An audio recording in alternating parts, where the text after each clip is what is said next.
Balik lagi bersama gua Firman Adi Putra Santoso, selalu akan edukasi mengenai finansial dan investasi kepada Anda. Dan kali ini gue punya topik yang cukup berat sih sebenarnya, cuman gue akan coba untuk menjelaskan supaya kalian lebih mengerti, yaitu baca bukunya si Ray Dalio tentang Changing World Order ini.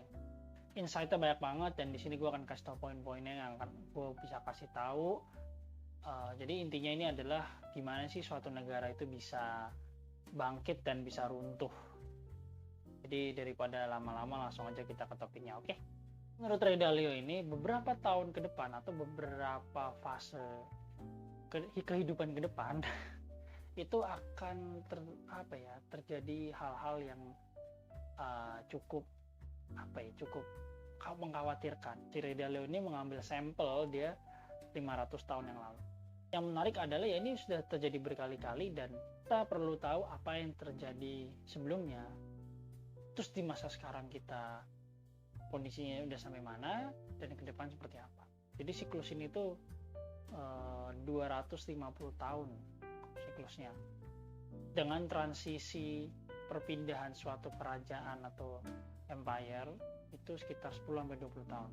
Selama dia berjaya, selama dia memimpin suatu dunia atau kerajaan itu, ada hal-hal yang sering terjadi berulang-ulang, sama cuma di beda negara aja. Kayak misalkan ada financial crisis, terus interest rate suatu negara atau suku bunga suatu negara menjadi 0%, hampir 0% atau enggak. Terus ada printing money, habis itu ada kesenjangan sosial yang sangat tinggi, habis itu ada konflik secara internal, habis itu ada eksternal konflik. Ya itu kurang lebih yang terjadi selama siklus itu. Jadi penulis ini punya inspirasi buku ini dimulai pada saat dia waktu itu menjadi broker di Amerika. Itu tahun 1971. Itu adalah sejarah dunia ya. Pada saat 1971, tepatnya tanggal 15 Agustus, dolar sudah tidak lagi di dolar, standar dolar dan standar emas itu sudah diputus, yang tadinya sama ya. Sejak kejadian itu si penulis ini dia kira bakal terjadi suatu krisis yang gede-gedean. Faktanya enggak. Nah itu yang dia bingung kenapa, dan disitulah dia mulai mempelajari. Ternyata dolar itu mengalami devaluasi, dan salah satu prinsip dia bilang bahwa ketika terjadi devaluasi terhadap mata uang itu, dia menyarankan kita untuk invest di pasar saham, di komoditas dan emas. Nah itu prinsip nomor satu. Jadi itu ketika terjadi devaluasi terhadap nilai mata uang kayak gitu. Dan devaluasi ini juga pernah terjadi di tahun 2008 kemarin pas krisis global juga di Amerika ya, sama di 2020 kemarin pandemi. Jadi devaluasi ini karena apa sih? Karena terjadinya printing money atau pencetakan uang. Kejadian yang cukup yang cukup memorable lagi atau pada tahun 1920 sampai 1930. Jadi 1920 itu ketika terjadi Spanish flu. Nah, cuman bedanya di situ waktu itu dolar sama emas masih sama. Jadi standar dolar, standar emas belum diputus. Jadi ketika terjadi krisis di 1930 itu dampaknya gila banget, dan market turun sampai 80%. Default namanya. 2007-2008 itu juga terjadi krisis yang cukup gede di Amerika. Cuman sebelum krisis itu memang gila banget kenaikan pasarnya. Ya begitulah namanya pasar modal atau capital market ya. Jadi si penulis itu dia mulai dari situ tuh dianalisa. Akhirnya dia mempelajari negara-negara lain ya kan, atau empire atau kerajaan-kerajaan lain. Changing order itu apa sih? Istilah itu ordernya apa nih? Perintah apa? Nah, jadi perintah ini adalah perintah dunia yang telah disepakati oleh negara-negara besar ya kan.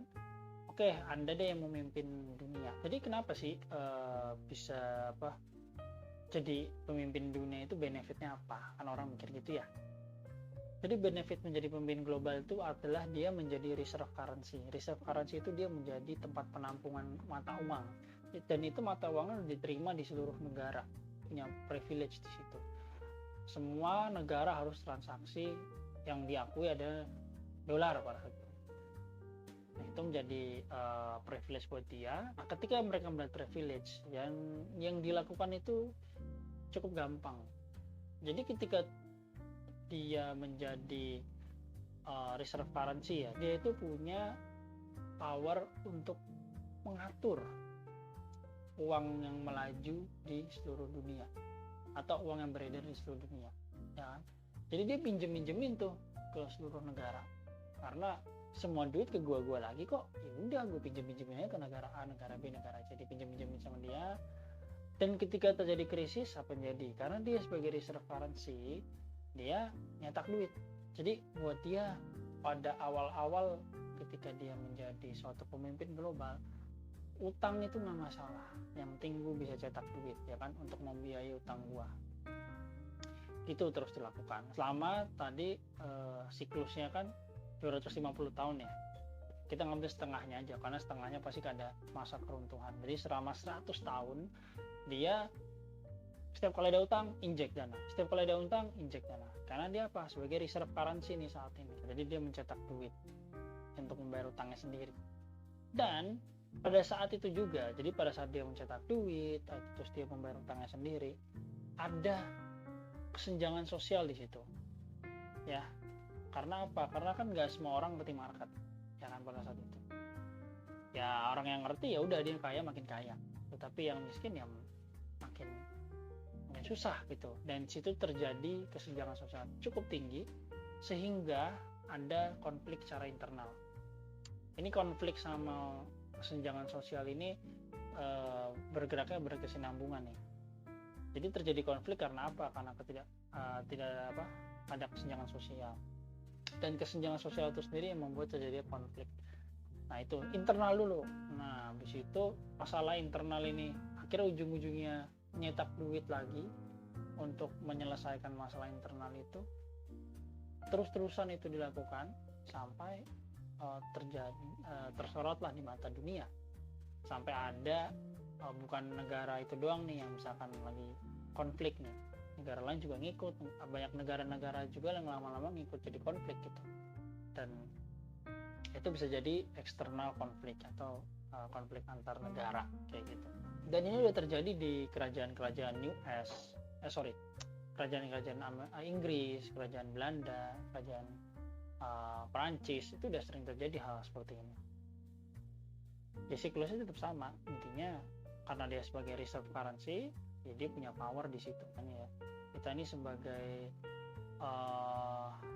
pemimpin global itu ada masa-masanya, nggak ada yang selalu kita jadi pemimpin terus. Ada saatnya runtuh-runtuh juga. Bayangin aja kita seperti manusia gitu. Manusia misalkan ekspektasi hidupnya kurang lebih sekitar 70-80 tahun lah misalkan ya. Ini rata-rata 80 tahun let's say. Ya misalkan 20-25 tahun pertama itu masa-masanya kita lahir, dan kita 20 tahun pertama tuh masa terseok-seok, masa happy-happy ya kan. Masa kita banyak experience itu ya masa-masa 0 sampai 25 tahun misalkan. Nah habis itu 25 sampai 35 atau 40 itu masa-masa kita lagi prime year, kita lagi masa-masa di atasnya, di top ya kan. Habis itu ya mulai umur di atas 50, 55 itu kita udah susah untuk ada tenaga, kita udah susah untuk produktif lagi karena ya umur gitu kan. Sama seperti suatu negara. Jadi metrik atau variabel suatu negara itu negara ini kelihatannya naik, kelihatannya udah mau turun, atau kelihatannya masih stagnan, itu ada beberapa variabel.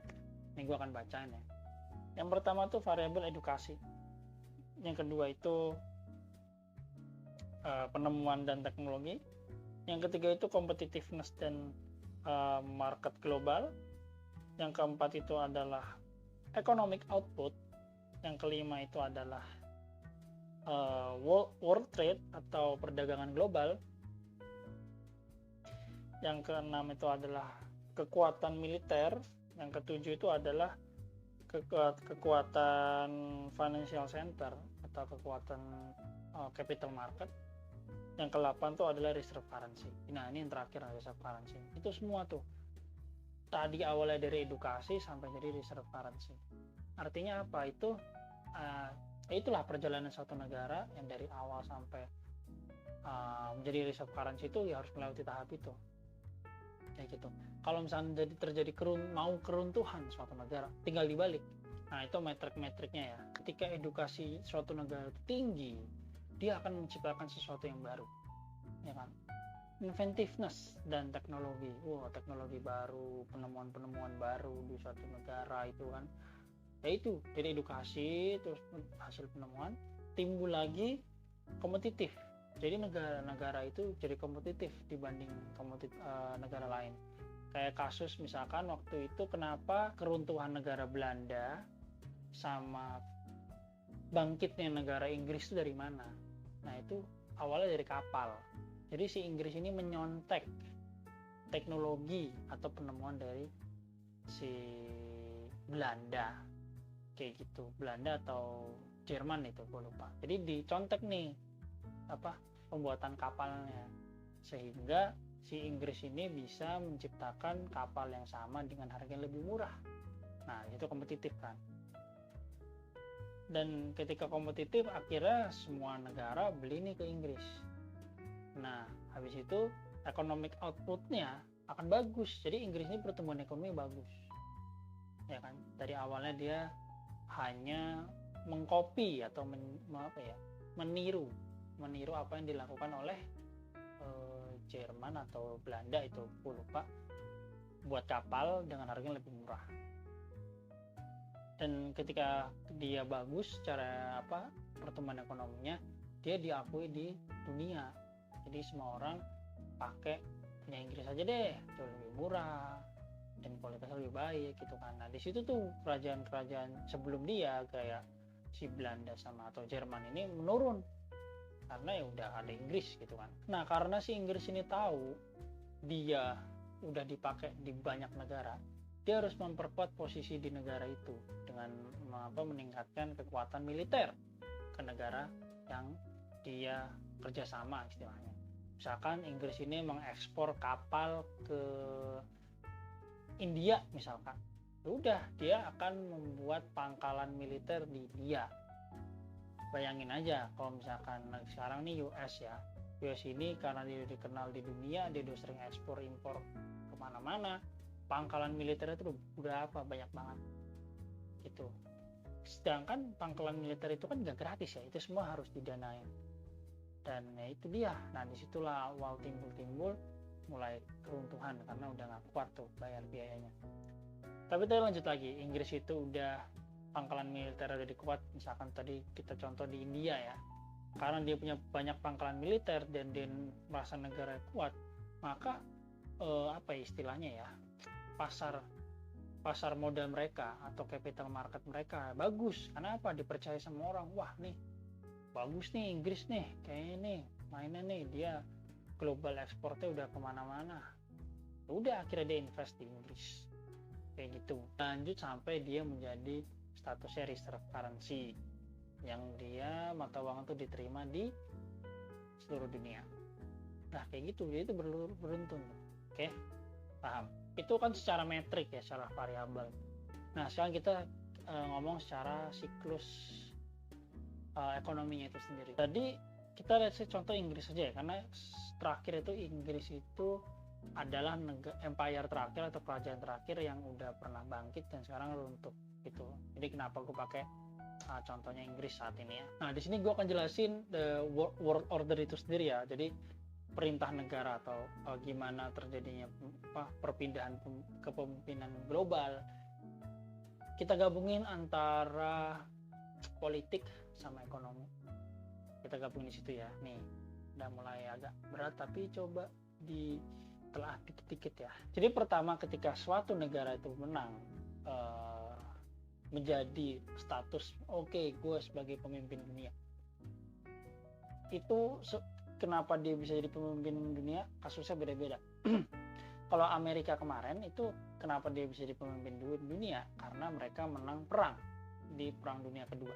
Jadi setelah perang itu timbullah fase-fase damai, ya, fase kedamaian. Setelah perang ya damai, ya kan, antar negara jadi merujuk kembali, ya kan, karena sekarang sistem tatanan dunianya atau order itu dipegang oleh US. Jadi gini, secara politis ya, karena dia menang perang dan peraturan dunia dia yang punya, perjanjian internasional dia, timbullah fase damai. Fase damai itu adalah fase yang kelihatannya nggak terjadi apa-apa gitu, ya udah, ekonomi berjalan secara lancar. Nah, cuman karena dia sebagai pemimpin suatu negara, dia mempunyai power lebih. Power untuk apa? Meminjam uang, utang. Power untuk berutang. Karena kenapa dia mau dipinjamkan? Karena ya balik lagi, karena Anda ini pemimpinnya, udah kita pinjemin aja, kayak gitu. Secara politis ya. Jadi dia itu punya power untuk meminjamkan uang. Nah, ketika terjadi dia minjem uang, ada yang namanya bubble dong. Jadi utang itu lama-lama menggunung, ya kan. Akhirnya default lagi, utangnya dibayar lagi. Pasar waktu itu diruntuhkan sementara untuk membayar utang-utangnya. Habis itu injek utang lagi, ya kan. Injek utang lagi dengan uang dia sendiri, reserve currency-nya juga dia sendiri untuk membiayai pasar lagi. Kayak gitu terus. Siklusnya diulang-ulang sampai kesenjangan sosial itu udah sangat-sangat tinggi di suatu negara itu. Dan setelah kesenjangan itu sangat tinggi, ya kan, di suatu negara itu, maka ya udah utang udah nggak bisa lagi nih, udah terlalu udah terlalu masif utang yang sudah dikeluarkan kan, kayak gitu. Ya udah, bubble pecah, burst, ya kan. Mereka printing mana lagi udah nggak bisa karena utangnya udah terlampau super banyak. Kalaupun harus dibayar utangnya, konsekuensi yang dihasilkan adalah akan ada namanya hyperinflasi, kayak gitu. Dan terjadi konflik juga antara yang kaya dengan orang yang kurang kaya, karena ya itu pemerataan kekayaannya tidak terbagi merata. Tapi setelah ada konflik, ya kan, terjadilah perang saudara, biasa begitu. Di situ mulai di transfer wealth, akhirnya oke dah, ya udah yang kaya misalkan ngasih ke orang-orang yang kurang, kayak gitu kan. Nah, cuma itu nggak bertahan lama karena ada nih negara lain yang lagi bangkit. Nah, disitulah tuh ada negara lain yang lagi bangkit. Di situ secara power negara yang lagi ada konflik itu makin turun lagi karena utang itu tetap lagi dibayar pakai reserve currency dia, dan terjadilah political gap, ya kan. Political gap itu gap karena tadi perang, ya kan, antara si yang punya uang dan enggak, bagian sisi kanan sisi kiri itu udah perang-perangan, udah civil war lah kasarnya. Kompetitor itu udah mulai menyaingi nih, karena dia tahu negara yang bermasalah ini udah makin bermasalah gitu. Negara kompetitornya mau istilahnya mau nantang nih, kayak gitu. Gue mau nantang nih, ya kan, karena dia tahu negara lain lagi turun, ditantang sama dia, timbul lagi tuh udah menang perang kan. Karena negara yang kompetitor ini dia udah mempelajari negara yang punya gitu, negara yang menang nih, dia udah mempelajari, udah dia bisa menang.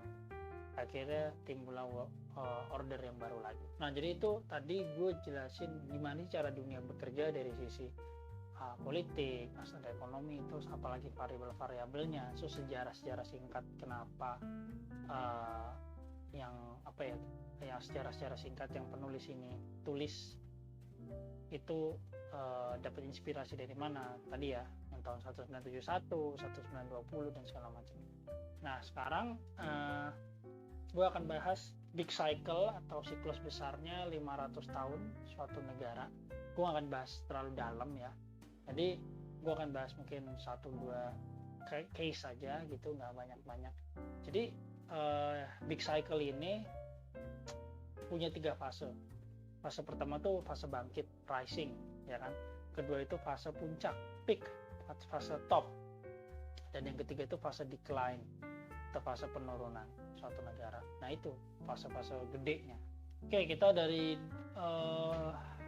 Belanda aja. Jadi fase risingnya Belanda ini, fase bangkitnya itu ketika si Belanda ini dia menemukan kapal.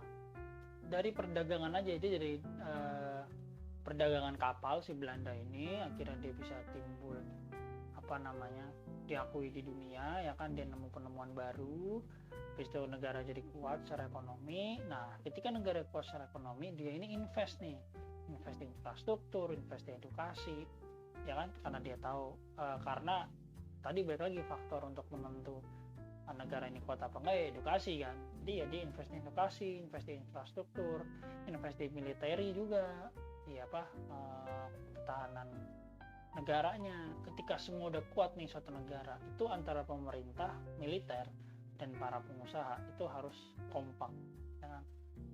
Gimana nih cara kita ini untuk menaklukkan dunia, kasarnya kayak gitulah. Ketika udah gede suatu negara itu jadi reserve currency, balik lagi ke situ kan. Jadi reserve currency ini endingnya, karena dia jadi reserve currency, ya udah apa-apa duit harus ke dia dulu, duit taruh di reserve currency, selalu kayak gitu. Karena perdagangan yang diterima kayak gitu pakai mata uang itu. Nanti kalau misalkan lagi ada masalah nih karena di reserve currency, dia tinggal nyetak duit kayak gitu. Nah itu fase-fase dia rising tuh, bangkit. Nah sekarang di fase-fase top nih, di fase-fase peak, karena dia printing duit terus, ya kan, karena dia ngeprint uang terus, lama-lama inflasi udah nggak kontrol, ada negara lebih kompetitif. Nah pada saat itu adalah Inggris yang gue cerita tadi. Jadi pada fase-fase top ini itu tuh orang cenderung untuk menikmati kekayaan, menikmati kemewahan, happy, jadi leisure, dia mencari kenyamanan dan segala macam. Orang jadi nggak produktif, ya kan, value-nya itu berbeda, ya kan, dari generasi ke generasi selanjutnya. Ada dua keluarga, yang satu keluarga ini lahir di masa perang anaknya, yang kedua ini lahir di masa kejayaan suatu negara. Pasti mentalnya beda banget gitu. Jadi ada perbedaan value di situ. Ya orang-orang jadi nggak produktif karena orang udah merasa gue mewah-mewah aja kayak gitu, negara gue negara terkuat kok kayak gitu loh. Mereka menginginkan hal-hal yang gampang, yang mudah, dan itu membuat dia menjadi rapuh kan, karena udah biasa nyaman, ya kan, kayak begitu. Jadi ada era-era di mana si negara itu tuh lagi di peak-peaknya tuh. Kalau di Inggris tuh Victorian era, itu ada, cari aja era-era Victorian tuh, masa-masa kerajaan lagi mewah-mewahnya banget tuh di Inggris kayak gitu. Nah apa yang terjadi di situ? Karena orang udah terbiasa kemewahan, ya kan, terlalu mewah, ya udah akhirnya dia bertaruh lagi untuk enggak, gue nggak mau negara gue runtuh. Akhirnya pinjem bank lagi, pinjem reserve currency lagi, bayarin utang lagi, gitu terus lah kerjaannya. Jadi sebenarnya untuk mempertahankan suatu negara, ya udah dia udah di posisi tertinggi aja, udah di posisi peak, itu dia tetap minjem untuk bayar utangnya lagi sampai nggak bisa bayar gitu kan. Di situlah ada kesenjangan sosial, kesenjangan politik, dan kesenjangan value dan segala macamnya. Nah di situ udah mulai panas di satu negara. Nah ini masih di fase top kan, udah kayak gitu, dia minjem lagi untuk boost lagi spendingnya, supaya orang-orang ayo dong lu konsum deh, lu beli apa kayak gitu, supaya ekonomi terjalan. Dipaksa terus pokoknya ekonomi, ya. Dan negara itu menjadi tidak profitable, ya kan. Karena udah nggak profitable, dia minjem ke negara kompetitor. Bisa begitu tuh untuk membayari utangnya. Intinya mulai dari reserve currency, pokoknya karena dia punya power reserve currency, ya udah dia cuma bayarin utangnya sendiri gitu sampai udah benar-benar nggak bisa dibayar lagi, minjem ke kompetitor, that's it. Nah dia masuk fase decline nih. Jadi di fase decline ini ekonomi secara negara itu jadi lemah. Habis itu terjadi konflik internal, kan, di negara itu. Jadi perbedaan politik juga, pokoknya antara sisi kanan sisi kiri itu sering banget ya berantem. Fase decline ini, nah itu mulai fase devaluation itu. Fase devaluation, ya kan, uang udah nggak ada nilainya lagi. Nah ini di US ini udah mengalami 3 kali kayak gitu. Minjem dia menggunakan status reserve currency-nya, dan dia menunda-nunda terus. Tahun 2001, ya kan, itu waktu .com bubble, habis itu 2008 financial crisis dan pandemi, sampai negara lainnya diem-diem dia udah siap nih secara militer, secara edukasi, mereka negara-negara kompetitor ini udah siap, tinggal perang atau tinggal udah gue mau challenge lu nih. Nah, karena dia tahu negara superpowernya ini udah mulai hilang nih powernya. Nah, kayak gitulah inti siklusnya ya. Sekarang kita ngomongin saat ini aja nih. Saat ini di US ini dia belum ada tanda-tanda untuk default ya. Cuman di US ini tuh spendingnya udah sangat-sangat tinggi, pendapatannya menurun drastis, dan money printingnya gila-gilaan. Dia juga udah membiayai defisit negara dia, jadi negara itu udah rugi dibayar pakai duit dia sendiri, utang lagi ya kan. Udah mulai ada eksternal dan internal konflik. Itu sekarang di US kayak gitu. Sekarang gue akan ngomongin kedepannya kayak gimana sih. Jadi kedepannya ini mungkin 5-10 tahun ke depan lagi, ini ada dua versi nih. Tapi menurut gue yang terjadi adalah tahun 2020 ini tuh mungkin tahun 1920 yang mungkin akan terjadi, tapi mungkin ini akan lebih cepat. Kalau 1920 sampai 1930 ini selama 10 tahun, mungkin ini akan terjadi selama 5-6 tahun aja kayak gitu. Dan itu siap-siap akan terjadi the new Great Depression, mungkin akan terjadi kayak gitu menurut gue. Karena sekarang ini di US itu juga lagi panas banget ya kan, udah mau pemilu juga, jadi kayak masih banyak yang harus direkonstruksi lah antara sisi A sisi B, Demokrat dan Republik. Apalagi Trump mau ngajuin lagi kan ke presiden, itu bakal banyak ada konflik ya kan. Dan menurut gue kalau ngomongin market sih sebenarnya basicnya tadi, kalau misalkan ada printing money ya lu invest di stock, komoditi atau put, udah itu aja kalau misalkan ngomongin market. Dan untuk kita harus antisipasi bahwa uang yang kita dapat apapun itu ya, bukan uang juga, apapun lah yang kita dapat itu harus lebih banyak daripada yang kita spend. Kita harus saving gitu kan, jadi jangan kita prepare untuk for the worst case okay. Karena kita lagi mungkin ya akan terjadi masa-masa konflik ini, masa konflik internal, konflik eksternal. Kita harus baik sama orang lain lah, kita harus treat orang lain baik kayak gitu sih. Tapi di situ ada kesempatan dengan media sekarang yang cukup masif ya, beritanya tahun depan tentang apa segala macam. Kalau gua pribadi tetap kita punya pendirian, kita belajar dari sejarah ya kan, sejarah sebelum-sebelumnya kayak gimana. Cuman challenging untuk 2-3 tahun ke depan adalah 2023 ini, challengingnya ini resesi katanya. 2024 ini pemilu ya kan, apalagi di Indonesia dan di US tuh bareng nih tahun ini, tahun 2024. 2005 ini kemungkinan ada krisis 5 tahunan setelah 2020. Nah ini krisis ini nih, habis ini mungkin ya ada dua pilihan, antara market jatuh banget atau bakal dicetak lagi duit. Nah ini nih yang harus kita antisipasi. Tapi setelah kalau dicetak duit 2026 sampai 2028 itu masa-masanya kita panen, masa-masa kita invest gila-gilaan, karena 2026 sampai 2028 itu bisa jadi fase market naik tertinggi, tercepat lah, pertumbuhan tertinggi, karena dia habis didanain kayak gitu, dibayarin utangnya. Nah mulai 2027-2028 itu ya yang dibilang mulai kita save duit kita untuk prepare for the next, mungkin kalau misalnya keadaan itu sangat-sangat buruk ya kan, kayak gitu sih. Jadi kita bisa punya opportunity di situ.